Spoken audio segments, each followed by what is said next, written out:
Service in Miami has issued a tornado warning for eastern Glades County in southern Florida until 12:15 p.m. Eastern Daylight Time.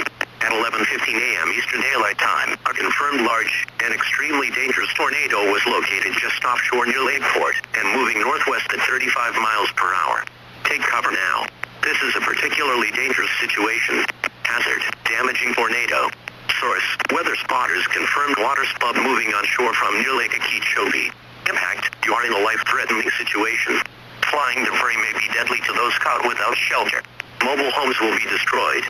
Considerable damage to homes, businesses, and vehicles is likely, and complete destruction is possible. Locations in the warning include Lakeport and Brighton Seminole Reservation. To repeat, a large, extremely dangerous, and potentially deadly tornado is on the ground. To protect your life, take cover now. Move to an interior room on the lowest floor of a sturdy building. Avoid windows. If in a mobile home, a vehicle, or outdoors, move to the closest substantial shelter and protect yourself from flying debris. Heavy rainfall may hide this tornado. Do not wait to see or hear the tornado. Take cover now. A large and extremely dangerous tornado is on the ground. Take immediate tornado precautions. This is an emergency situation.